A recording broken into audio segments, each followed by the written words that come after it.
దేవుడు మన నుంచి ఏమి ఆశిస్తున్నాడో దాన్ని చేయటకు మనం సంపూర్ణంగా సిద్ధపడదాం. మన హృదయాన్ని సిద్ధపడుతున్నాం. మన శక్తిని, మన జ్ఞానాన్ని, మన బలాన్ని, మనకున్న సమస్తం వెచ్చించాలి స్థుతిస్తే దేవుడు మన ఎంతో ఆనందించేవాడు.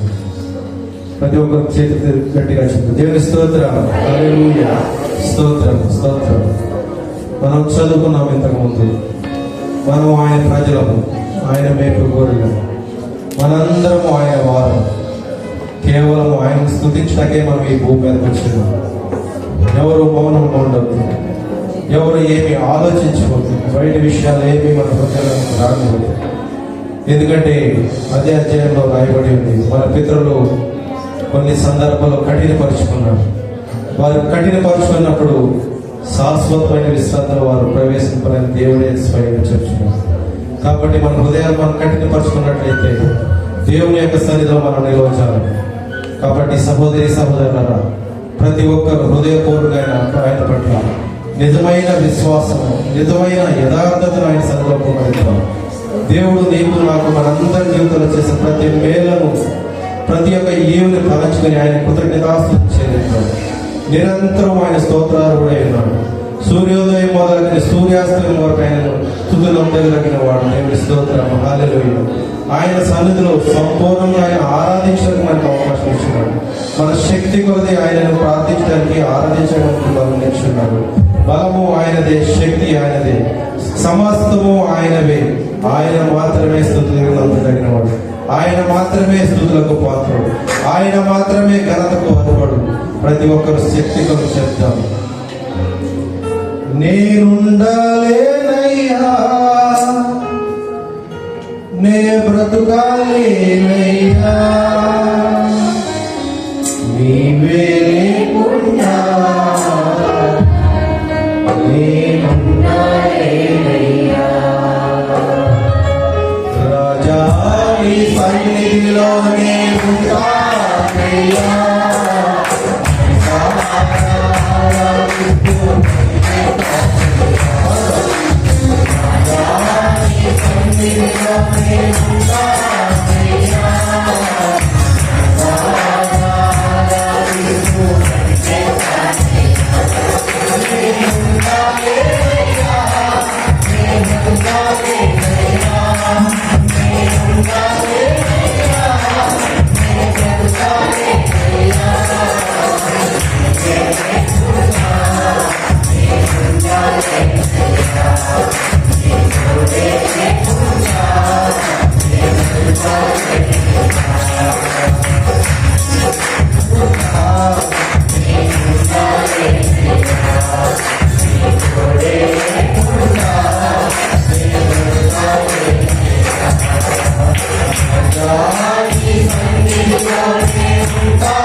నేనంటే నీకు ప్రతి ఒక్కరు చెప్తారు ఇంత ప్రేమ ఏంటయ్యా ఏమాత్రపు వారమైన ఇంతలో కనబడి అంతలో మాయమైపోయి ఆవిపెట్టి మాట్లాడి ప్రభా నీ నిండు జీవితాన్ని మాకు అర్పించిన గొప్ప దేవానికి వందనాలు. నీ రక్తం ద్వారా మాకు గొప్ప విమోచన కలిగజేసి ఆ రక్తపు విరియాక తన విలువతో విమోచన క్రయధనముగా మా కొరకు మారిన దేవానికి వందనాలు.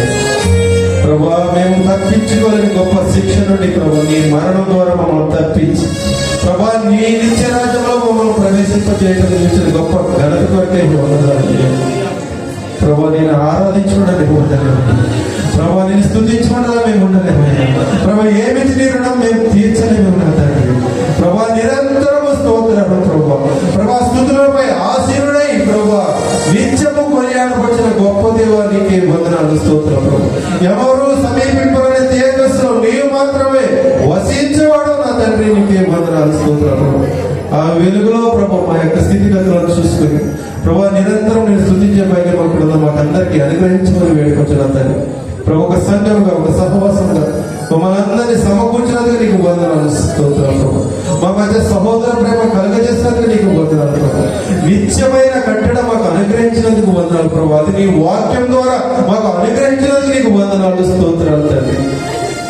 వీటిలో ఏ ఒక్కదానికి మేము యోగ్యులం కాదే, ఏ ఒక్కదానికి మేము అర్హులమైన కాదండి ప్రభా. మా క్రియల చేత మా అపరాధం చేత మేము సచ్చిన వారమయ్యుడుగా ప్రభా కేవలం నీ యొక్క గొప్ప శక్తి చేత మహిమ చేత కృప చేత మమ్మల్ని రక్షించిన తండ్రి నీ బిడ్డలుగా పరిశుద్ధులుగా చేస్తాను వందనాలు తండ్రి. నీకే కృతజ్ఞతాస్తులు చెల్లిస్తాం ప్రభు.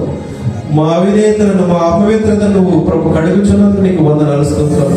నిరంతరం మా కొరకు ఆలోచిస్తూ ప్రభు మా బిడ్డలు నాకు వల్లే ప్రభా నాలో నిత్య జీవం కలిగి ఉండాలని ప్రభు మా కొరకు ఎదురు చూస్తున్నదేమో ఆ ప్రేమను మేము ఎన్నడూ విడిచిపెట్టుకుంటే సహాయం దయచేసి నీకు దూరంగా మేము జీవిస్తున్నాం ప్రభు. అనేకమైన వాటిని అంటిపెట్టుకుని ప్రభు విడిచిపెట్టలేని దేన స్థితిలో ఉన్నాం ప్రభు. ఒక్కసారి మేము విడిచిపెడితే మా చేయి పట్టుకోవడానికి నువ్వు సిద్ధంగా ఉన్నావు తండ్రి. కానీ మా అవినేతలు మేము విడిచిపెట్టుకోలేకపోతున్నాం తండ్రి. మా అతిక్రమములు మేము విడిచిపెట్టుకోలేకపోతున్నాం ప్రభు. సహాయం దయచేది. వాటిని విడిచి నీ చేయి అందుకనే వాక్యం మాకు అనుగ్రహించింది. వాక్యం చేతనే ప్రభు, ప్రార్థన చేతనే మేము ప్రభు శుద్ధులుగా అవుతాం. నీ మాట వినుటి చేత మేము శుద్ధులుగా అవుతున్నాం. ఇంకా నువ్వు మాలో ప్రభా నాటికి పోయిన గొప్ప పాపం నుండి మాకు విడుదల దయచేయండి ప్రభు. ఎదురు చూస్తున్నాం నా తండ్రి ప్రభా, నేను గొప్ప రక్షణ వరకు మేము ఎదురు చూస్తున్నాము. నీ వెలుగు మా పైన నిలిచింది నా తండ్రి. ఆ వెలుగులో మా జీవితం సరి చేసుకుని గొప్ప అవకాశం దయచేయండి. గొప్ప ఉగ్రత నుండి తప్పించడం నీవే నా తండ్రి. ఆ ఉగ్రతను మమ్మల్ని ఎవరు తప్పించలేండి. మా బంధువులుగా మా స్నేహితులు ఈ లోకంలో వారెవరు తప్పించలేండి. కేవలం నీవు మాత్రమే ప్రభు. మేము రక్షణ మరిచిపోయాం ప్రభు. వ్యర్థమైన వాటి వైపు పరుగులేడుచున్నాం నా తండ్రి. అనేకమైన వాటి వైపు వెంబడిస్తున్నాం నా తండ్రి. నిత్య జీవం ఇచ్చి నిన్ను వెంబడించలేకపోతున్నాం నా దేవా. క్షమించు నా తండ్రి ప్రభా. ఒకసారి ఆదరించినది ప్రతి హృదయాన్ని తేలికపరచున్నది. ప్రతి హృదయంలో భారం తీసివేసి ప్రభు, ప్రతి హృదయంలో పాప భారం తీసివేసి ప్రభు, నీ బిడ్డలుగా మమ్మల్ని శుద్ధిని చేయడం ఆ పరిశుద్ధతతో నేను మహిమపరిచే భాగ్యం దాన్ని దయచేది. శుద్ధులను చేయి ప్రభు. నీకేమన్నారు ప్రభు, నన్ను శుద్ధులను చేయమన్నప్పుడు ప్రభు చేసావు ప్రభా. మమ్మల్ని ఆదుకోనప్పుడు నువ్వు ఆదుకున్నావు. ఈరోజు సంఘంగా మేము అర్థిస్తున్నాం నా ప్రభు. మా సంఘం ఆదుకున్నాం. మా సంఘము చేయి అందుకోనా తండ్రి. సంఘ సహోదర సంఘాలను చేయి పట్టుకుని నడిపించమని వేడుకుంటున్నాం. నీకే వందనాలు, నీకే స్తోత్రం. మేము పట్టుకున్న వాటిని విడిచిపెట్టి నీ చేయి పట్టుకున్న ఒక అవకాశం దయచేది ప్రభా. ఇక్కడ కూడి వచ్చిన వీళ్ళందరినీ దర్శించు ప్రభు. వంగిన ప్రతి మోకాలు స్థుతిని ప్రతి నాడు నువ్వు దర్శించవని నమ్ముతున్నావు ప్రభు. మా స్థుతులపై నువ్వు ఆశీర్వై ప్రభు. ఒక ధూపముగా ఈ యొక్క ఆరాధన సరిగ్గా చేర్చుకున్నామని మేము నమ్ముతున్నాం ప్రభు. ప్రతి ఒక్కరిని దర్శించి ప్రభు. ప్రభు ఇంట్లో జరగబోయే కార్యక్రమంలో ప్రభు నీ దాసుని నిలబెట్టి ప్రభు నీ వాక్యం ద్వారా మమ్మల్ని సంధించుకున్నా. మాలో ఉన్న చీకటిని సంధించుకున్నా ప్రభు. బలంగా వాక్యం నాటుకొని ప్రభు దాని ప్రకారం జీవించే గొప్ప భాగ్యం దయచేయండి ప్రభు. ఘనత మహిమ ప్రభావం నీకే చెల్లిస్తూ నీ ఆరాధన నీ పాదములు సమర్పిస్తూ యేసు నామమున అడిగి వేడుకుంటున్నాం మా ప్రియ పరలోకపు తండ్రి. ఆమేన్.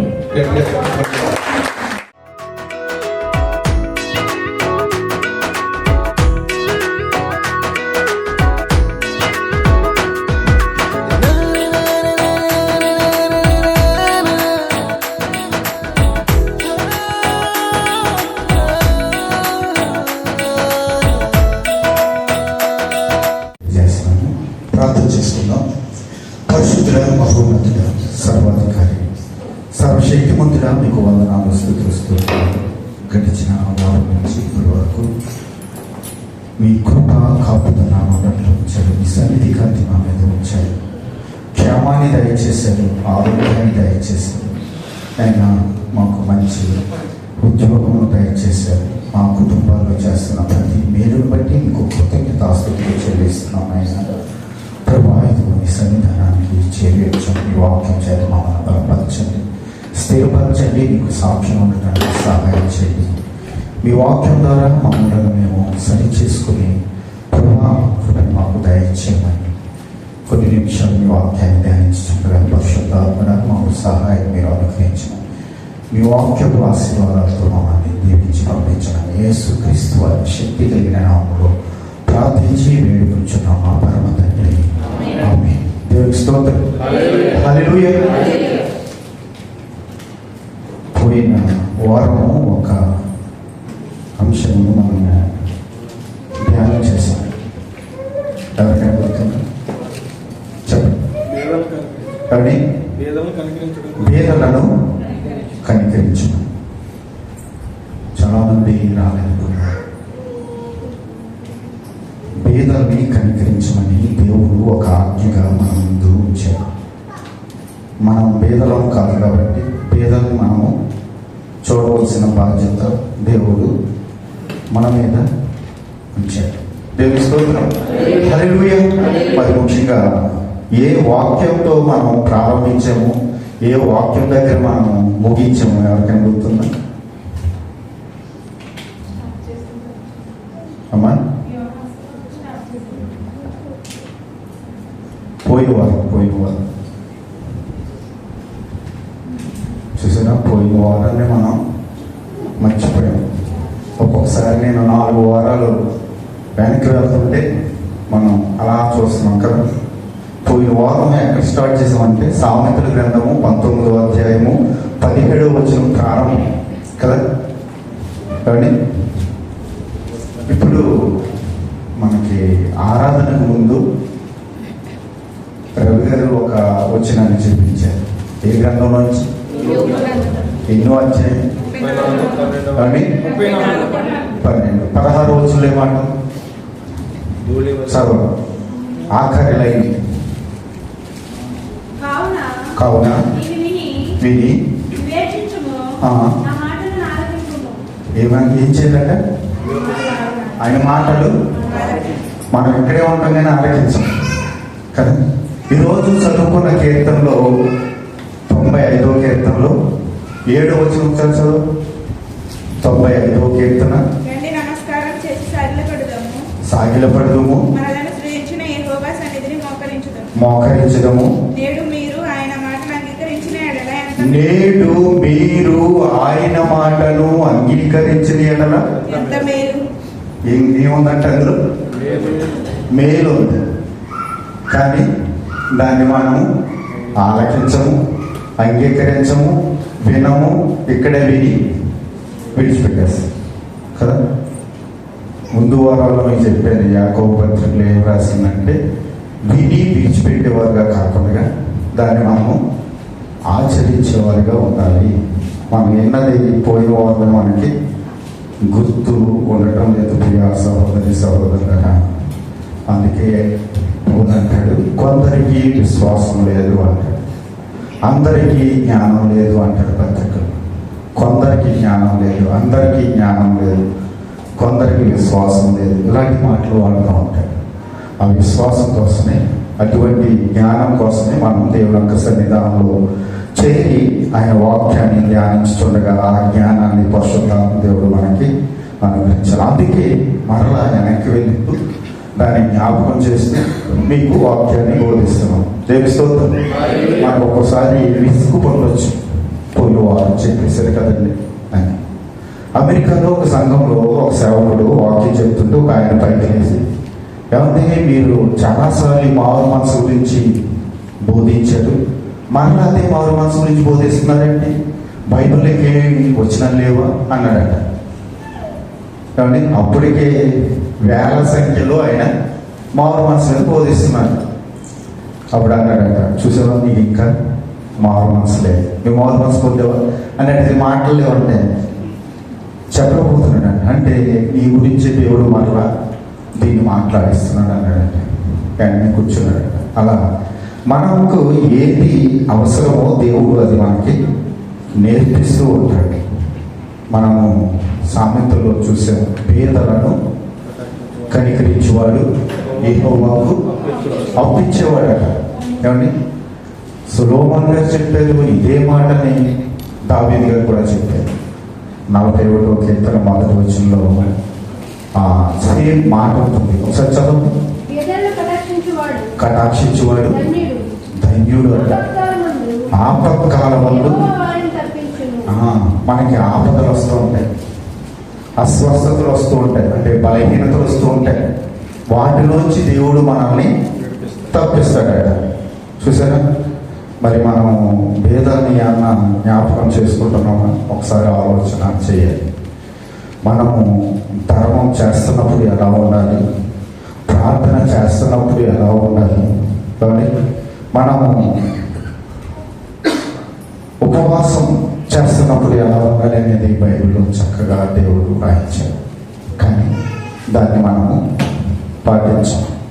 కానీ ఎంతమంది ఉపవాసం ఉంటున్నారు? ఎవరు ఉపవాసం ఉండలేదు. కానీ వారానికి ఒకసారి ఉపవాసం ఉంటారు కదా, ఎంతమంది ఉన్నారు? చెయ్యొద్దు ఏమవుతుంది? కానీ ఉపవాసం ఉంటున్నానంటే ఏమవుతుందో, మళ్ళీ ఏమంటారో అని కొంతమంది ఎత్తట్లేదేమో అనుకుంటున్నాను కదా. కానీ ఉపవాసం ఉంటున్నప్పుడు మనం ఎలా ఉండాలి, మనము దేవుడికి ఇస్తున్నప్పుడు ఎలా ఉండాలి, మనం ప్రార్థన చేస్తున్నప్పుడు ఎలా ఉండాలో చక్కగా మత్తయి గారు రాస్తూ 6వ అధ్యాయంలో చక్కగా వివరించినట్లుగా మనం చూస్తాం. చాలాసార్లు చదివాం కదండి. మత్తయి సువార్త 6వ అధ్యాయం 1 నుంచి 4 వరకు ఒకసారి చూద్దాం. మనుషులకు కనబడవాలని వారి ఎదుట మీ నీతి కార్యము చేయకుండా జాగ్రత్త పడాలట. చదవము. పరలోకమందున్న మీ తండ్రి వద్ద మీరు ఫలము పొందరు. కానీ మనం మనుషులకు కనబడవాలని చేస్తూ ఉంటాం కదా, దీర్ఘ ప్రార్థన చేస్తాం. కానీ మన ఇంట్లో మనం ప్రార్థన చేయాలి, బయటకు వచ్చేసరికి మనుషులకు కనిపించాలి అనే ప్రార్థన చేస్తాం. కానీ అలాగే చేస్తే పరలోకంలోంచి దేవుని యొక్క ఫలము మనము పొందము అని ఖచ్చితంగా యేసుక్రీస్తు ప్రభు వారు 2000 సంవత్సరాలప్పుడు ఈ భూమి మీద ఉన్నప్పుడు మాట్లాడిన మాటలు, ఆయన నోట నుంచి వచ్చిన మాటలు. దేవుని స్తోత్రం. 5వ వచనం 6వ వచనం చదవండి ఒకసారి. మీరు ప్రార్థన చేయనప్పుడు వేషధారుల వలె ఉండకూడదంట. సమాజ మందిరంలోను వీధుల మూలలోను వారికి ఇష్టమట.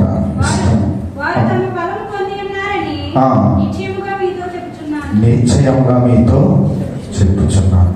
ప్రార్థన చేస్తున్నప్పుడు ఎలా ఉండాలి అని 16వ వచనం చదవాలి. ఉపవాసము చేయనప్పుడు వేషధారుల వలె దుఃఖముఖులై ఉండకుడి. తాము ఉపవాసము చేయుచున్నట్టు మనుషులకు కనబడవలనని తమ ముఖములను ఎలా చేసుకుంటారట? వికారం చేసుకుంటారట కదా. వారికి కూడా ఏముంది? నిశ్చయముగా. కానీ నేను ఉపవాసం ఉంటున్నానని మీతో నేను చెప్పుకో కదా. చెప్పుకుంటే ప్రతిఫలం లేదు, ఇవన్నీ తెలుసు. కానీ మనం చెప్పుకుంటూ ఉంటాం. ఇది అడుగుతున్నానే మీరు బహుశా కానీ ఉపవాసం ఉంటున్నా కూడా నేను ఉపవాసం ఉంటున్నానని చెప్పలేదేమో అనుకుంటున్నాను. ఇప్పుడు చెప్పండి, ఎంతమంది ఉపవాసం ఉంటున్నారు? ఉపవాసం ఉంటలేదా? అయ్యో, మనము ధర్మం చేస్తున్నప్పుడు, ప్రార్థన చేస్తున్నప్పుడు, ఉపవాసం చేస్తున్నప్పుడు ఎలా ఉండాలో ఈ 6వ అధ్యాయాన్ని ఇంటికి వెళ్ళిన తర్వాత మళ్ళా చదవాలి. మీకు మనం చెప్పేది సమయాల గ్రంథము 25వ అధ్యాయం చదవండి, మత్తయి సువార్త 25వ అధ్యాయం చదవండి. ఎంతమంది చదివారు? రాలేని వారు కాదు, వచ్చిన వారు చెప్పండి. చూసారా, మనకు అసలు సమయం లేదు. మొన్న ఎవరో వీడియో పెట్టారు, ఆయన బ్రష్ చేస్తూ వాక్యం చదువుతున్నాడు కదా, టిఫిన్ చేస్తూ వాక్యం చదువుతున్నాడు. అంటే మొబైల్ వాడినట్లుగా మనం వాక్యం చదివితే ఎంత బాగుంటుందని. చాలా బాగుంది, అది చిన్నదే కదా, క్లిప్పింగ్ చాలా చిన్నదే వీడియో. కానీ నిజంగా కూడా మొబైల్ వాడుతున్నంత ఇదిగా దేవుని ఒక వాక్యం కనుక మనం వాడగలిగితే మనంత జ్ఞానవంతులు ఈ భూమి మీద మరొకరు ఉండరు కదా. చాలా బాగా తయారు చేశారు. ఆయన ప్రతి చోటని కూడా బైబిల్ పెట్టుకుంటున్నాడు, బ్రష్ చేసుకుంటున్నాడు, బైబిల్ వాక్యాలు చూస్తున్నాడు, టిఫిన్ చేస్తున్నాడు, బైబిల్ వాక్యాలు చూస్తున్నాడు. మనం ఏం చేస్తున్నామంటే మనం బాత్రూమ్లో అయినా ఎక్కడైనా మనం మొబైల్ చూస్తున్నాం. దేవుడు వాక్యాన్ని చదవడానికి అంత సమయం లేదు మనకి. చదివితే కనుక గొప్ప జ్ఞానం అండి, సొలొమోను గారి లాగా మనకు కూడా చాలా జ్ఞానాన్ని మనము పొందుకుంటాం. దేవుని స్తోత్రం, హల్లెలూయా. మరొక దాన్ని ఏమంటారు, ఇంటికి వెళ్ళేటప్పుడు పిల్లలకి టీచర్ ఇస్తారు కదా, హోంవర్క్ మీకు ఇస్తున్నాను. వచ్చే 1వ తారీఖు అంటే రేపటి నుంచి ఆ నెల అంతా సామెతల గ్రంథం చదవాలి. నెలాఖరికి అయిపోతుందో ఒక్కొక్క రోజు ఒక్కొక్క అధ్యాయం చదవాలి. 31 అధ్యాయాలు ఉంటాయి అందులో. కానీ చదవండి. అలాగా సంవత్సరం కాలం పాటు చదివేసరికి మనం కూడా గొప్ప జ్ఞానవంతులు అవుతాం. దేవుని స్తోత్రం. హల్లెలూయా.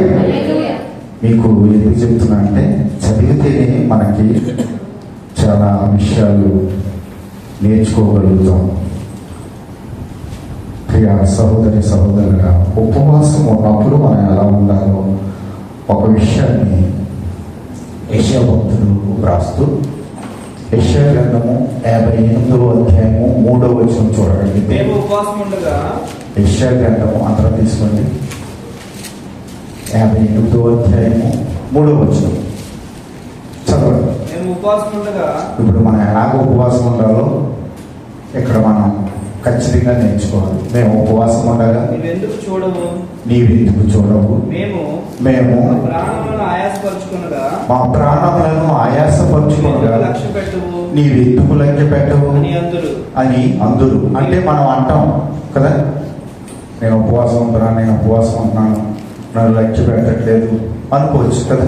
చాలాసార్లు మన హృదయంలో పుట్టొచ్చేటువంటి ఆలోచన. చదువు. నీ ఉపవాస దినమున నీ ఉపవాస దినమున మీరు మీ వ్యాపారం చేయుదురు, మీ వ్యాపారం చేయుదురు, మీ పనివారి చేత మీ పనివారి చేత నిజమైన పని చేయించుదురు. ఆ, మీరు కలహపడుచు మీరు చేయించు ఆ, కలహపడుచు కలహపడుచు వివాదం చేయొచ్చు, అన్యాయంగా బుద్ధులాడుచు అన్యాయంగా బుద్ధిలాడచ్చు. ఉపవాసముందురు.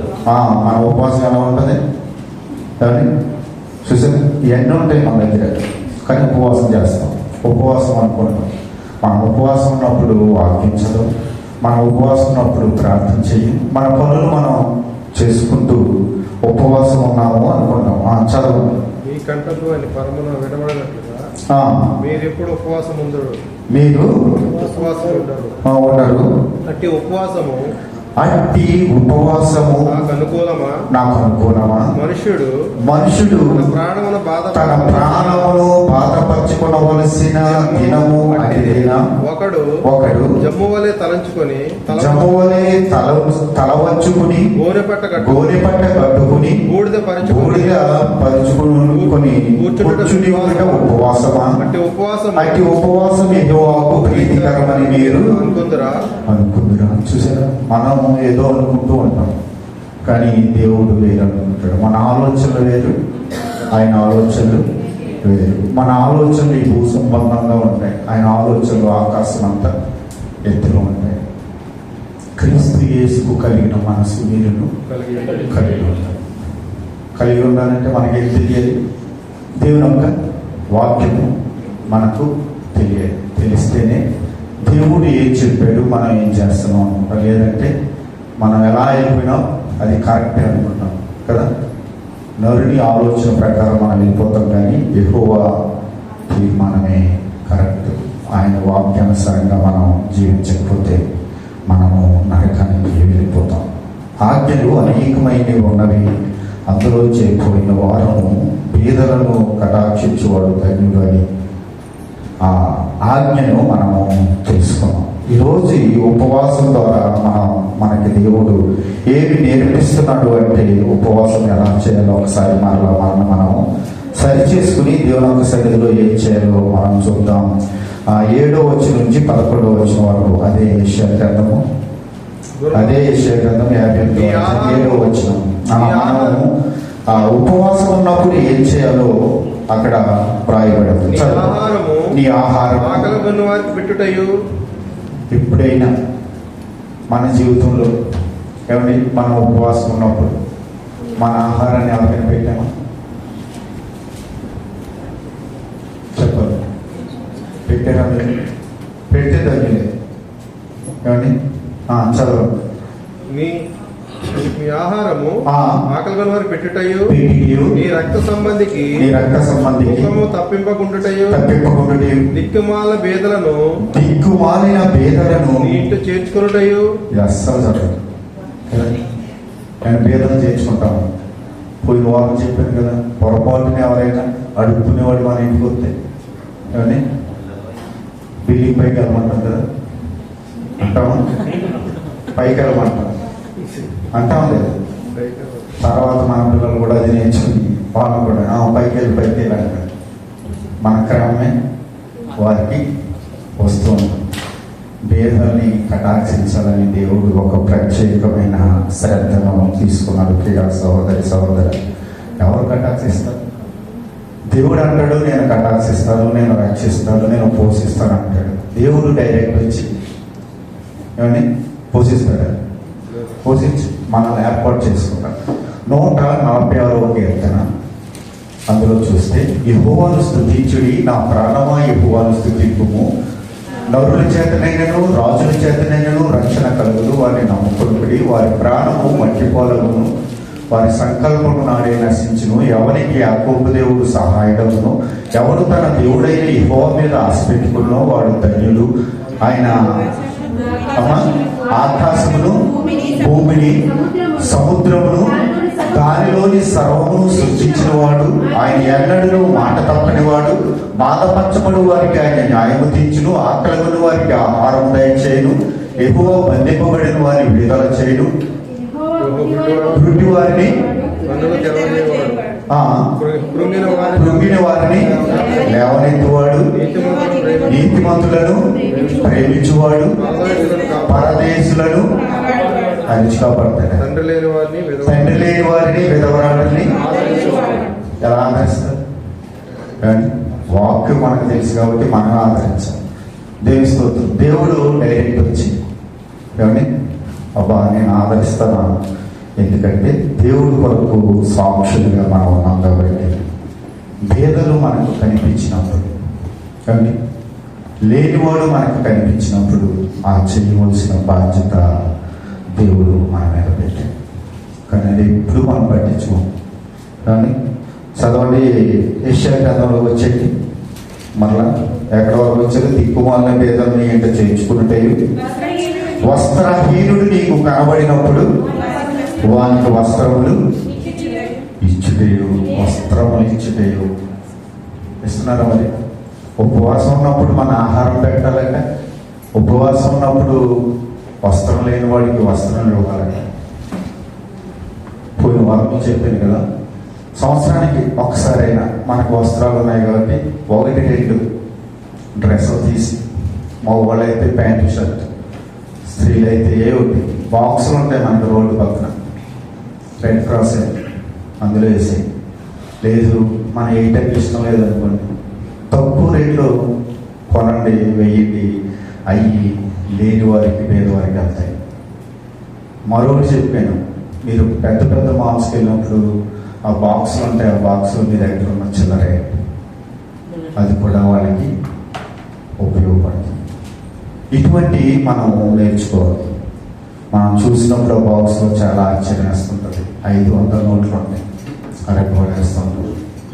అందుకే దేవుడు వారిని దీవిస్తూ ఉంటాడు. పెడతారు కాబట్టి వారు దీవించబడుతుంటారు. రంజాన్లో మొత్తం ప్రతిరోజు కూడా వాళ్ళు వండుకుని అనేకులకి పెడుతుంటారు. వాళ్ళు చేస్తున్నారు, మనం చేయట్లేదు కదా. నెల అంతా కూడా వారు ఆహారాన్ని పంచి పెడుతుంటారు. ఉపవాసం ఉన్నదానికి ప్రతిఫలం దక్కాలి అని వాళ్ళు చేస్తున్నారు. ఒరిజినల్గా దేవుడు మనకి వ్రాయించాడు, మనము ఏమని చేయట్లేదు. చదువు కంటిన్యూ. ఇదే కదా నాకు ఇష్టమైన ఉపవాసము, అలాగున నీవు చేసిన ఎడల నీ వెలుగు వేకువచ్చుకోవాలి ఉదయించును. ఏం లభిస్తుంది? మనకి ఎందుకు లభించట్లేదు? మనము పాటించట్లేదు కదా. స్వస్థత లేదు నమ్ముకుంటే మనం ఇవి పాటించట్లేదు. దేవుడు కరెక్ట్గా నీవు రాయించి పెట్టాడు. మనకు అన్ని ఆశీర్వాదాలు కావాలంటే ఆజ్ఞలు కూడా మనము పాటించాలి. దేవుడు ఏది చెప్పాడో అది చేసినప్పుడు దేవుడు ప్రతిదీ కూడా మనకి అనుగ్రహించే దేవుడు అయి ఉన్నాడు. చదువు. స్వస్థత నీకు శీఘ్రముగా లభించును, నీ నీతి నీ ముందర నడుచును. యెహోవా మహిమ నీ సైన్యపు వెనుకటి భాగమును కావలి కాయును. అప్పుడు నీవు పిలవగా, ఎప్పుడట మనం రోజు పిలుస్తాం, దేవుడు మనకి జవాబు ఇవ్వట్లేదు. చాలా ఇక్కడ చాలా నుంచి కొన్ని ప్రకటనలు వింటున్నాను. అవి ఒకసారి అప్డేట్ చేయండి. వాళ్ళు వచ్చి సాక్ష్యం చెప్పట్లేదు, మాకు ఇది జరిగిందండి, ఇది తీసేయచ్చు అని ఏం చెప్పట్లేదు. ప్రశాంతి వాళ్ళని తీసేయచ్చండి, తనకి స్వస్థత కలిగింది, నిన్న స్కూల్కి కూడా వెళ్ళాడు. సాక్ష్యం చెప్పట్లేదు ఎవరు, అదే పదే పదే పదే పదే చెప్తున్నాము, వారు మాత్రం ఇక్కడ ఉండట్లేదు కదా. మనం మాత్రం ప్రార్థన చేస్తున్నాం, వాటిని చదువుతున్నాం, మంచిది, ప్రార్థన చేయాలి. కానీ వారికి ఏం జరిగింది ఏంటి క్షణాల నుంచి చేస్తున్నారు, ఇది నాకు జరిగింది, ఇది అవసరం లేదు అని వాళ్ళు చెప్పట్లేదు. కాబట్టి ఒకసారి మనం అప్డేట్ చేయాలి ప్రియ సహోదరి సహోదరులారా. ఇప్పుడు అప్పుడు నీవు పిలువగా యెహోవా ఉత్తరమిచ్చును, నీవు మొరపెట్టగా ఆయన నేను ఉన్నాను. ఇతరులను బాధించుటయో వ్రేలు పెట్టి చూపి తిరస్కరించుటయో చెడ్డదాన్ని బట్టి మాట్లాడుటయో నీవు మాని, ఆశించిన దాన్ని ఆకలిగొని వారికి ఇచ్చి శ్రమపడిన వారిని తృప్తిపరిచిన యెడల చీకటిలోని వెలుగు ప్రకాశించను, అంధకారం నీకు మధ్యాహ్నం వలె ఉండును. యెహోవా నిన్ను నిత్యము నడిపిస్తాడు, నిత్యము మనతో ఉంటాడు. ఎప్పుడు అంటే ఇవన్నీ మనము పాటించినప్పుడు. మనం ఏమీ పాటించకుండా మనము ప్రార్థన చేస్తాము, నాకు స్వస్థత లేదంటాం కదండి. మారు మనసుకు తగిన ఫలాలు అంటారు వీటి కదా. ఆత్మ ఫలాలు అని పోయిన వారు మనం చూసి, ఆ ఆత్మ ఫలంలో 9 ఉన్నాయి. ఆ 9 ఒక్కొక్కటి మనం నెరవేర్చుకుంటూ వెళ్ళాలి. ఆత్మ ఫలాలు కలిగి మనం ఉండాలి. అందుకే యోహాను గారు సువార్త ప్రారంభంలో ఆయన మాట్లాడిన మాట ఏంటంటే, లూకా సువార్త 3వ అధ్యాయం 8వ వచనం నుంచి 14వ వచనం వరకు మనము అందరము రక్షించబడ్డాం, బాప్తిసం తీసుకున్నాం, అంత మాత్రాన సరిపోదు. మారు మనసుకు తగిన ఫలాలు మనము ఫలించాలి. చదవండి. అబ్రహాము మాకు తండ్రి అని మీలో మీరు అనుకోని మొదలు పెట్టుకుని వద్దు. దేవుడు ఈ రాళ్ళ వలన 8వ వచనం నుంచి అండి, లూకా సువార్త 3వ అధ్యాయం 8వ వచనం నుంచి 14వ వచనం చదవండి. మారు మనసుకు తగిన ఫలం ఫలించుడి. అబ్రహాము తండ్రి అని మీలో మీరు అనుకోని మొదలు పెట్టుకుని వద్దు. దేవుడు ఈ రాళ్ళ వలన అబ్రహామునకు పిల్లలు పుట్టింపగలడని మీతో చెప్పుచున్నాను. ఇప్పుడే గొడ్డలి చెట్ల వేరున ఉంచబడి ఉన్నది కనుక మంచి ఫలము ఫలించని, మంచి ఫలములు ఫలింపని ఈ చెట్టును నరకబడి అగ్నిలో వేయబడినని చెప్పెను. అందుకు జనులు అలాగైతే మేమేమి చేయవలనని అతను చూసారా, అతను అడుగుతున్నారట. కానీ దేవుని ఒక వాక్యము మనకి ఎన్నిసార్లు గద్దించినప్పటికీ మనం మాత్రం మార్పు చెందాం. ఇక్కడ ఉన్నవారు ఆయన మారు మనసు గురించి బోధిస్తుంటే వాళ్ళు వచ్చి అడుగుతున్నారట, మేమేం చేయాలి అని. అప్పుడు ఏం చెప్తున్నాడు ఆయన? అతడు 2 అంగీలు గలవాడు. ఎన్ని అంగీలంటే మనకి ఎన్ని ఉంటాయి చెప్పాలి? మీకు ఎన్ని ఉన్నాయి? ఎన్ని చీరలు ఉన్నాయి? లేదంటే మీకు ఎన్ని జతలు ఉన్నాయి? నాకు చాలా ఉన్నాయి. కానీ ప్రతి సంవత్సరం నేను ఇక్కడ ఉన్నప్పుడు తప్పనిసరిగా ఆ బాక్స్లో నేను వేస్తాను.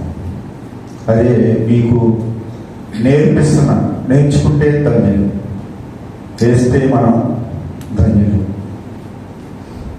అవసరమైతే ఓ 50 రూపాయలు పెడితే మనకి జత బట్టలు వస్తాయి. అలా కూడా వేయచ్చు. అవి పేదలకు వెళ్తాయి. 2 అంగీలు ఉన్నవాడు అంటే ఏం చేయాలంట? 1 అంగీ ఇచ్చేది, లేనివాడు ఇవ్వాలి. అలాగే ఆహార విషయంలో కూడా ఉన్నవాడు లేనివాడికి చేయాలంట. చూసారా, మారు మనసులో కూడా ఎవరిని జ్ఞాపకం చేసుకోమంటున్నాడు? లేనివాడిని, పేదవాడిని జ్ఞాపకం చేసుకోమన్నాడు. సువార్తలో అదొక భాగం. చాలామంది మన ఇండియా నుంచి సువార్త చెప్పడానికి కొన్ని కొండ ప్రదేశానికి వెళ్తూ ఉంటారు.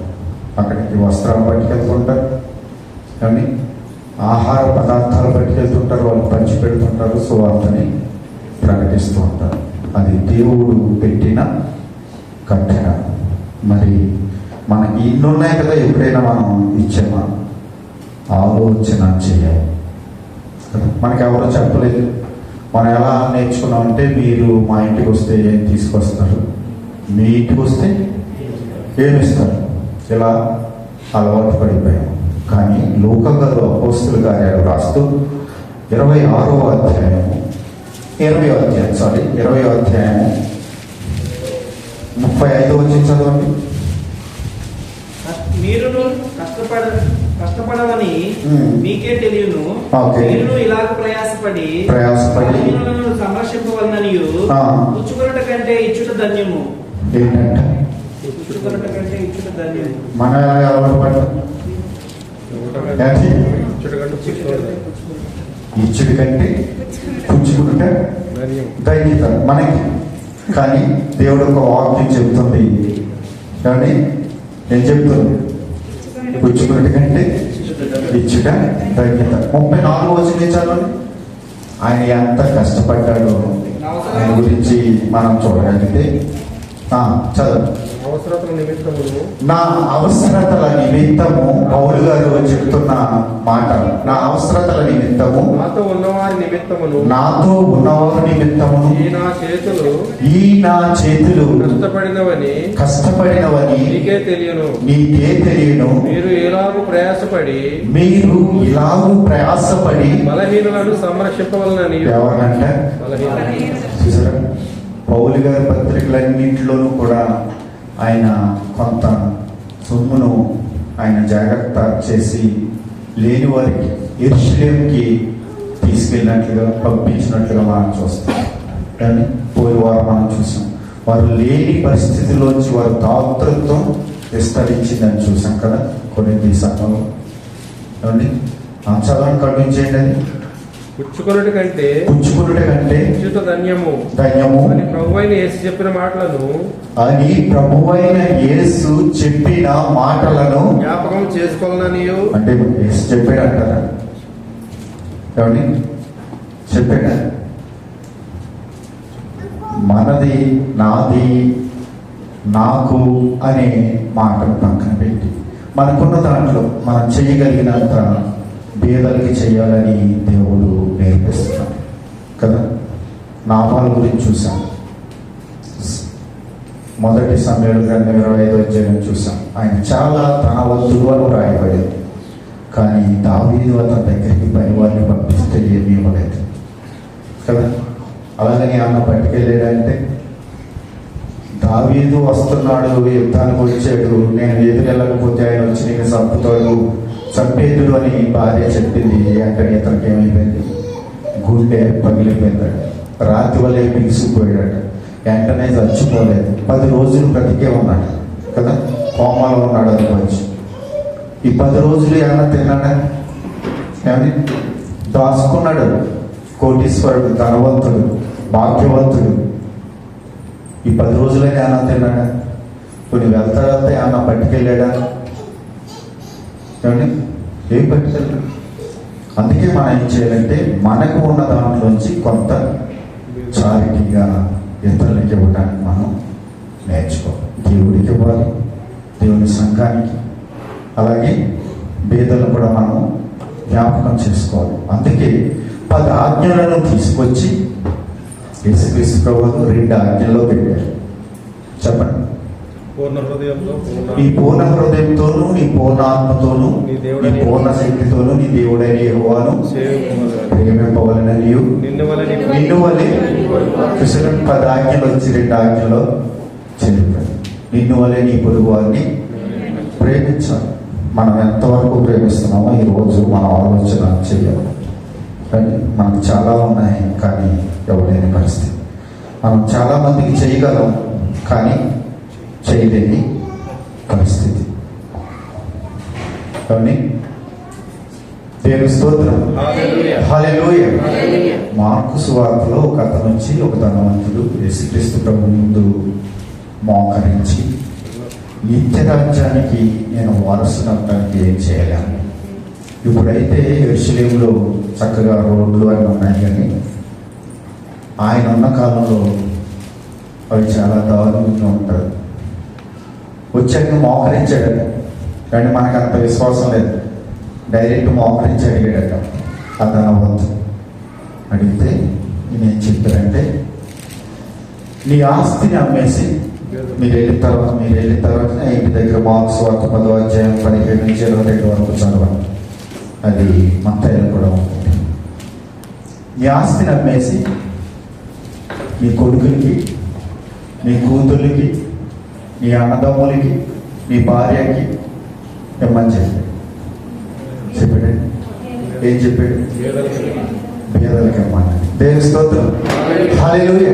మనం ఏం చేస్తాం? మన వెనకాల కొట్టేస్తాం కదా. చెప్పాలి, మీరు ఒప్పుకోవాలి.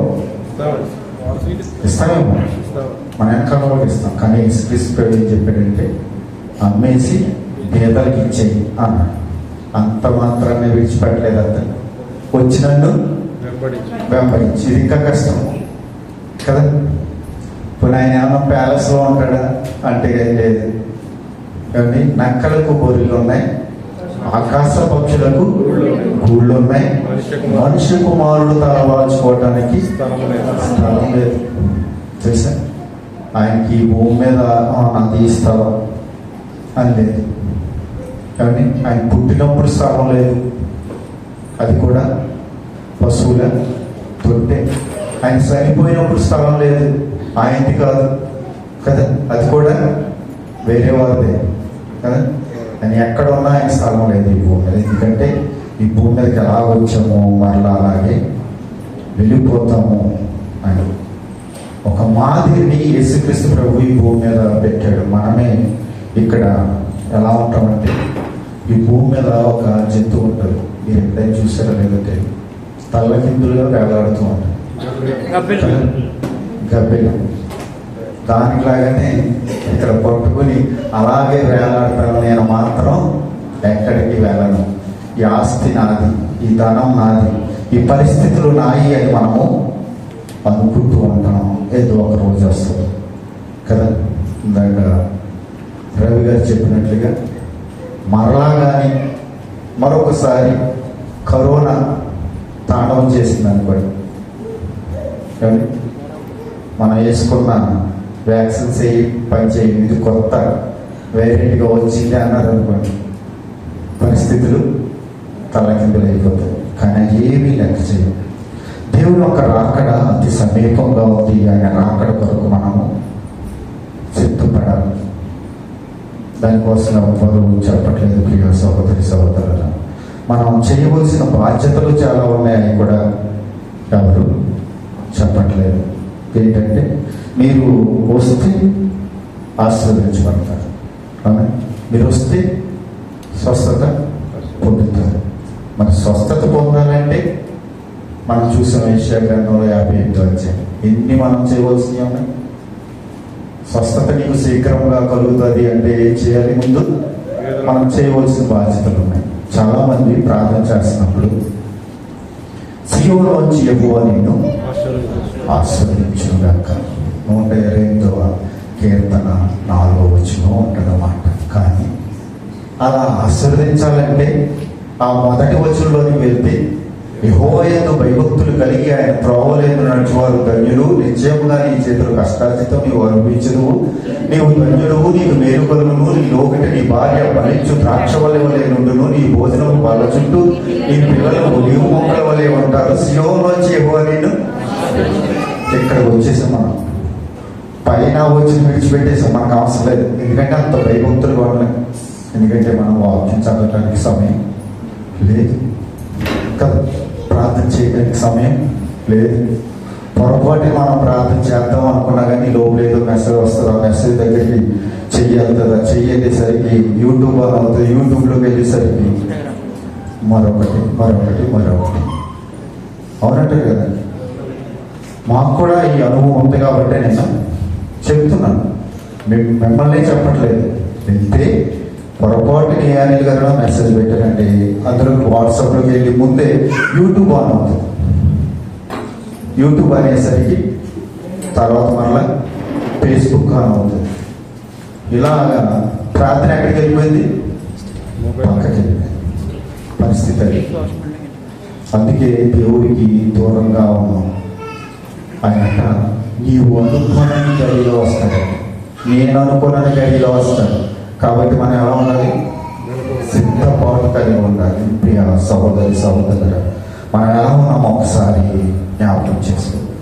మనము ఒకరికి ఇవ్వలేని పరిస్థితిగా ఉన్నాము అంటే యేసుక్రీస్తు ప్రభువు భూమి మీద ఉన్నప్పుడు ఏమంటారంటే, అక్రమము విస్తరించడం చేత అనేకుల్లో ప్రేమ చల్లారిపోతున్నారు.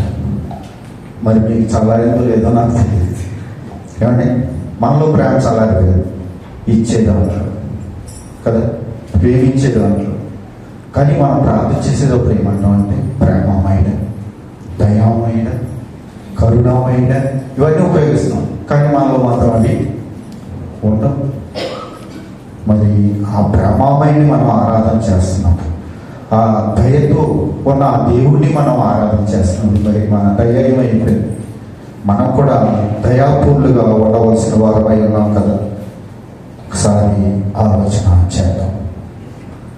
మొదటి ఆది సంఘంలో వారు చేసింది మనం చూస్తే అసలు ఎలాగ వారు చేయగలిగారు అని ఆలోచన వస్తుంది. మనం ఎందుకు చేయలేకపోతున్నాం అని ఆలోచన వస్తుంది. కానీ ఒకసారి వెళ్దాం అపోస్తుల కార్యాలు 2వ అధ్యాయం. అపోస్తుల కార్యాలు 2వ అధ్యాయం 44 నుంచి 47 వరకు చదివిన 4 వచనాలు. అమ్మా, విశ్వసించిన వారందరూ మనం విశ్వసించమా లేదా? యేసుక్రీస్తు ప్రభువు విశ్వసించామా? బాప్తిసం తీసుకున్నామా? దేవుడి సన్నిధికి వస్తున్నామా? అంటే మనం ఏం చేస్తున్నాం? విశ్వసించాము. యేసుక్రీస్తు ప్రభువు నా రక్షకుడు, నన్ను కడిగి విమోచించాడు, నా పాపాలను క్షమించాడు అని ఒప్పుకున్నాం, విశ్వసించాం. ఆయన సన్నిధికి వస్తున్నాం. చదువు. తమకు కలిగినదంతయు సమిష్టిగా ఉంచుకుని. ఏమండి, ఇప్పుడు నాకు కలిగిందండి, నేను బాబుల్ గారితో సమిష్టి ఉంచుకోగలనా? అయితే బాబుల్ గారికి కలిగి ఉంది, ఆయన నా దగ్గరికి వచ్చి ఇదిగో ఇది మన ఇద్దరం ఉంచుకున్నాం అంటారా? ఇప్పుడు మనందరం కలిసి మాకు వచ్చే శాలరీ అంతా తెచ్చేసి ఇక్కడ పెట్టేస్తామండి, మన అందరం సమిష్టిగా ఉంచుకుందాం వచ్చే వారం అన్నాం అనుకోండి, ఒక్కరు కనిపించలేదు. అవునంట కదా. ఇదేంటంటే బాబు, మా శాలరీ తెచ్చి ఇక్కడ పెట్టమంటున్నారు, ఇది చాలా దారుణం అనిపిస్తుంది. కానీ వారిలో ఉన్న మనసును కనుక మనం గ్రహించగలిగితే, చదవండి, ఇదియుగాక వారు చర స్థిరాస్తులు అంట. ఇది చూడండి, మన కష్టార్జితమే కాదు, మన ఆస్తులు, మన బిల్డింగ్స్, చరాస్తులు, స్థిరాస్తులు ఇవి కూడా అమ్మి అందరికి వారి వారి అక్కర కొలది పంచిపెట్టినట్టండి. చూసారా ప్రేమ? అందుకే అపోస్తుల కార్యాలను రాయబడ్డాయి. అందుకే అటువంటి కార్యాలు మనం చేయలేం. వారి మనసు అటువంటిది. చదవండి, అయిపోయిందా? వారు ఏక మనస్కులై ప్రతిదినము దేవాలయంలో తప్పక కూడుకొనుచు ఇంటింటా రొట్టె విరుచుచు దేవుని స్తుతించుచు ప్రజలందరి వలన దయ పొందిన వారే. చూసారా? ఆ లక్షణాలు మనకు కూడా కావాలి. అటువంటి లక్షణాల్లోని మనం వెళ్ళాలి. పోయిన వారం చెప్తాం, ఒక 7 మెట్లు ఎక్కితే దేవుడి దగ్గరికి వెళ్ళిపోతాం అనుకోండి. ఒక మెట్టు దగ్గర ఉన్నాం మనం, ఇంకా మనం 6 మెట్లు ఎక్కాలి. ఒక్కొక్క స్టెప్ ఎలా వెళ్ళాలి, ఎలా మనం దేవుడిని రీచ్ అవ్వాలి అనేది ఇక్కడ మనం నేర్చుకుంటేనే దేవుని యొక్క రాకడలో మనం ఎత్తబడే గుంపులో ఉంటాం. ప్రియ సహోదరి సహోదరులుగా దేవునికి స్తోత్రం. చూసారు ఎంత చక్కగా వారికి ఉన్నదంతా కూడా తెచ్చి ఇచ్చేసారండి. ఆ అపోస్తుల కార్యాలను మరొక భార్యాభర్త కూడా కనిపిస్తారు మనం కదా. వారిని తీసుకొచ్చి ఇమ్మనలేదు, కానీ వారే తీసుకొద్దాం అనుకున్నారట. అమ్మిన తర్వాత మళ్ళీ కొంత వారు దాచుకోవాలని సాతాను యొక్క ఆత్మ ప్రేరేపణ కలిగింది. వారు అమ్మకుండా ఇవ్వకపోయినా పర్వాలేదు, కానీ ఇచ్చేద్దామన్న తర్వాత ఏం చేశారట? దాచుకున్నారట.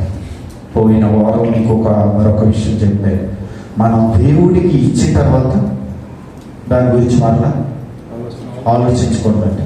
కదా. ద్వితీయోపదేశకాండం మనం 15వ అధ్యాయంలో చూసాం. ఇచ్చేసిన తర్వాత ఇంక మంద కాదు, అది దేవుడిది. దాని గురించి దేవుడు నిన్ను దీవిస్తాడు, నిన్ను ఆశీర్వదిస్తాడు తగ్గించి ఇది నేను ఇచ్చాను అని చెప్పవలసిన అవసరం లేనే లేదు. దేవుడు నిన్ను ఆశీర్వదించాలంటే నీవు పుచ్చుకున్నట్టు కంటే ఇచ్చుట ధన్యత ఉన్నది అని దేవుని యొక్క వాక్యము సెలవిస్తుంది. నా ప్రియ సహోదరి సహోదరులుగా, నిన్ను వల్లే నీ పొరుగు వారిని ప్రేమించు అని ఒక్క మాటలోనే మొత్తం ఇమిడియంట్. గలతీయులకు రాసిన పత్రిక 5వ అధ్యాయము, గలతీయులకు రాసిన పత్రిక 5వ అధ్యాయము 14వ వచనం. ధర్మశాస్త్రం అంతా ఎలా ఉందట? నిన్ను వల్లే నీ పొరుగు వారిని ప్రేమించుము. ఆ ఒక్క మాటలోనే సంపూర్ణమైందట. చూసారా? మరి మనం ఎంతగా ప్రేమిస్తున్నాం ఒకసారి మనం ఆలోచన చేయవలసిన వారమై ఉన్నాం. ప్రియ సహోదరి సహోదరులారా, దేవుడు ఒక మాదిరిని పెట్టాడు. ఆ మాదిరిని మనము చేయవలసిన వారమై ఉన్నాం. ఆ మాదిరిలో మనం నడవలసిన వారమై ఉన్నాం. ఆయన అడుగు జాడల్లో మనము వెళ్ళవలసిన వారమై ఉన్నాం. పేతురు రాసిన మొదటి పత్రిక 2వ అధ్యాయం 21వ వచనాన్ని మనం చూడగలిగితే, క్రీస్తు కూడా మీ కొరకు బాధపడి మీరు తన అడుగు జాడలేదు నడుచుకున్నట్లు మీకు మాదిరి ఉంచిపోయాను. కాబట్టి పోయిన వారము మనం చదువుకున్నాం. ఆయన ఒక మాదిరి పెట్టి వెళ్ళాడు. మత్తయి సువార్త మరలా మీరు ఇంటికి వెళ్ళిన తర్వాత ఇప్పుడైనా ట్రై చేయండి. 25వ అధ్యాయంలో పోయిన వారం మనం చదువుకున్నాం.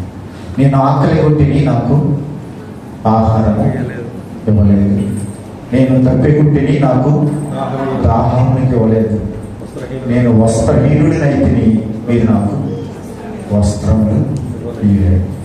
అప్పుడు నీవు ప్రభువా, నువ్వు ఎప్పుడున్నావు ప్రభు అలాగని మనం అడిగితే ప్రయోజనం లేదు. చాలామంది ఇక్కడైతే ఆ అవకాశం లేదు, కానీ టెంపుల్స్ దగ్గర చర్చిల దగ్గర పేదలు కూర్చుని ఉంటారు కదా. వాళ్ళు ఏమంటాం మనం? కానీ భిక్షగాడు. ముందే వాళ్ళకి కొంతమంది మనకు ఉన్నా లేకపోయినా కానీ హిందువులకి ఒక సాంప్రదాయం ఉంది. కొంత చేంజ్ చేసుకుని ఆలయంలోకి వెళ్ళకుంటే వాళ్ళకు వేసి వెళ్తారు. ఎందుకు? మానవ సేవే మాధవ సేవ. మానవుడికి సేవ చేస్తే కానీ దేవుడికి సేవ చేసినట్టు. మదర్ తెరీసా ఎందుకు అంత గొప్పగా పేరు వచ్చిందంటే, కానీ ఎవరికైనా వెళ్ళి బోధించిందావిడ? ఏమండి వాక్యం చెప్పిందా? లేదు. నేను టచ్ చేయలేని మనసుని ఆవిడ టచ్ చేసి పరిచర్య చేసి, అందుకే వాళ్ళు ప్రతి పండుగ ఇచ్చారు లేదో నాకు అయితే తెలియదు, కానీ చనిపోయినప్పుడు అవార్డ్స్ చాలా ఇచ్చారు. అందుకే మీకు నేను మొన్న వారు కూడా చెప్పాను, ఆటో రాజా బెంగళూరు అని. మీరు ఆటో రాజా బెంగళూరు అని కొడితే చాలా వీడియోస్ వస్తాయి. ఆయన కూడా అసలు ఈ తల ఆయన కటింగ్ చేస్తున్నప్పుడు పురుగులు వస్తూ ఉంటాయి తలలోంచి. మనమైతే అన్నంతనే చూస్తే అటువంటి పరిచర్య చేస్తారు. చాలా మందిని పోషిస్తున్నాడు. రోడ్ల మీద ఉన్న వాళ్ళు తీసుకెళ్ళి తన శరణాలయంలో పెట్టుకుని పరిచయం చేస్తాడు. 24 గంటలు కూడా వాళ్ళతో తిరుగుతుంటాడు. వాళ్ళకి అన్నం తినిపిస్తూ ఉంటాడు, బట్టలు తొడుగుతూ ఉంటాడు, స్నానం చేపిస్తూ ఉంటాడు.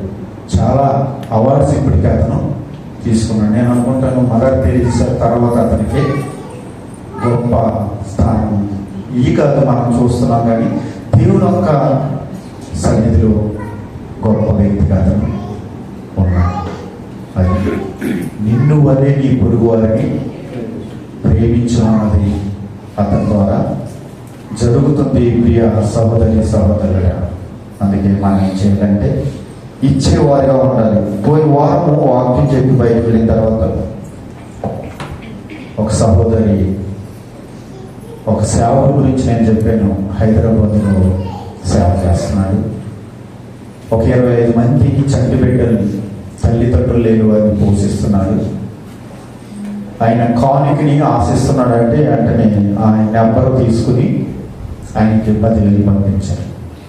ప్రతిరోజు ఉదయం మెసేజ్ పెడుతున్నాడు నాకు, పోయిన వారం నుంచి అంటే ముందు నుంచి పెడుతున్నాడు, ప్రతిరోజు పెడుతున్నాడు. ఈరోజు కూడా పెట్టాడు అనమాట. 35,000 కట్టకపోతే తను ఉన్న ఆ హాల్ని ఖాళీ చేయించేస్తానని చాలా ఇబ్బంది పెడుతున్నాడండి. పాస్టర్ గారు ప్రార్థన చేయండి, పరిస్థితులు చాలా కష్టంగా ఉన్నాయి. 30,000 కట్టలేదనుకో 5,000 ఫైన్ వేసాడు, నీళ్లు ఆపేసాడు, పిల్లలు బతికించాలా దానికి చూసారా. ఇటువంటిది ఒకటే రెండో మనకు కనిపిస్తున్నాయి. కానీ చాలా మంది ఇటువంటి పరిస్థితుల్లో ఉన్నారు. దేవుడు మనకైతే చక్కటి ఆహారం, చక్కటి పరిస్థితిని ఇచ్చాడు. కానీ కష్టాల్లో ఉన్నారు. అనేక మంది జాబులు చేసుకుని బ్రతకొచ్చు చక్కగా, కానీ అనాథ శరణాలయాన్ని పోషిస్తూ ఉన్నారు. వారి పరిస్థితులు చాలా కష్టంగా ఉన్నాయి. అటువంటి వారిని మనము జ్ఞాపకం చేసుకోవాల్సిన వారమై ఉన్నాం. ఎందుకంటే దేవుడు మనల్ని ఒక స్థానంలో ఉంచాడు కాబట్టి దేవుని స్తోత్రం. అటువంటి వారికి సహాయం చేసేలా మనందరినీ దేవుడు సిద్ధపరచుగాడు. ఆమె ఒక చిన్న పాట పాడుకుని మనము ముగించుకుందాం. మానవుడా, ఓ మానవుడా, మట్టి నుండి తీయబడితివి, తిరిగి మనైపోదువు. మట్టి నుండి తీయబడితివి, తిరిగి మనైపోదువు. మాయనా ఈ జీవితం మోసపోదురా, మానవుడా, మాయనా ఈ జీవితం మోసపోదురా, మానవుడా, ఓ మానవుడా, మట్టి తీయబడితివి, తిరిగి మనైపోదువు.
You're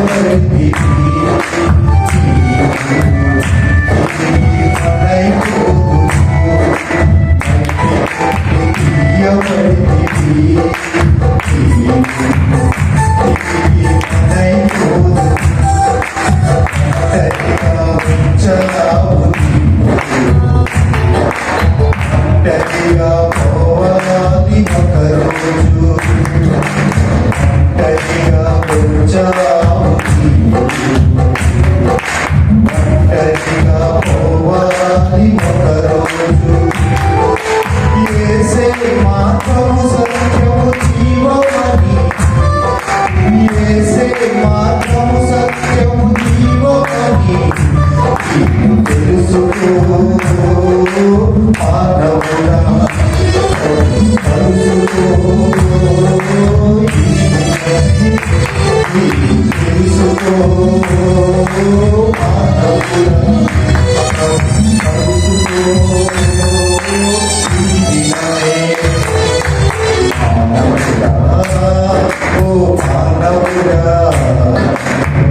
మంచి నుండి తీయబడింది మట్టి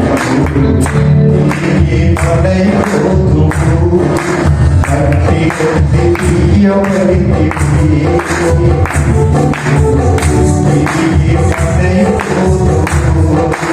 మాయరా జీవితం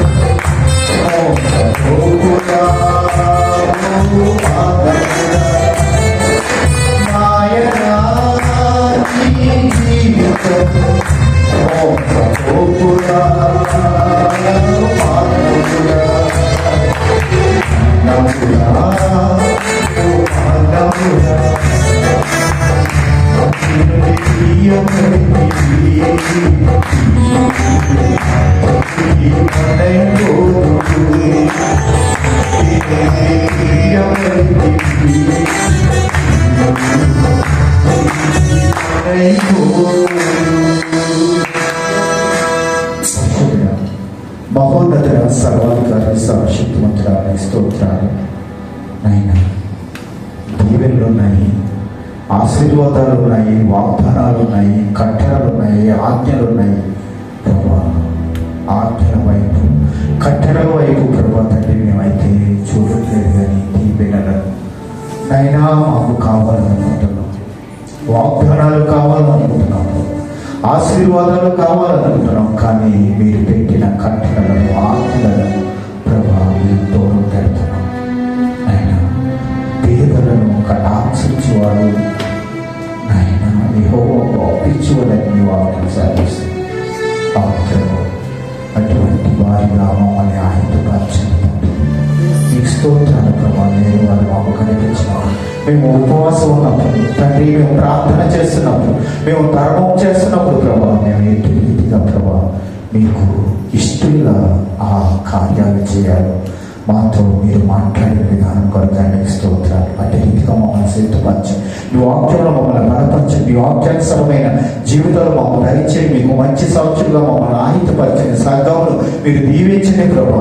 సంఘంలో ఉన్న ప్రతి ఒక్కరిని ప్రభా నైనా మీ అడుగు జాడలేందు ప్రభా తండ్రి నడిచేవాళ్ళు, మిమ్మల్ని ప్రభా తండ్రి నేను అనేకులకు చూపించేవాళ్ళు, మీ చిత్తానుసారంగా జీవించేవారు ఉండడానికి సహాయించి అందరినీ దీవించండి. సరిగ్గా రాలేని వారిని కూడా మీరు జ్ఞాపకం చేసుకొని జీవం కలిగిన దేవుని సంఘాన్ని ప్రభా తండ్రి మీరు విస్తరింపు చేస్తున్నందుకే మీకు స్తోత్రాలు. సరిహద్దులు తండ్రి నేను బలపరుస్తున్నందుకే మీకు వందనాలు.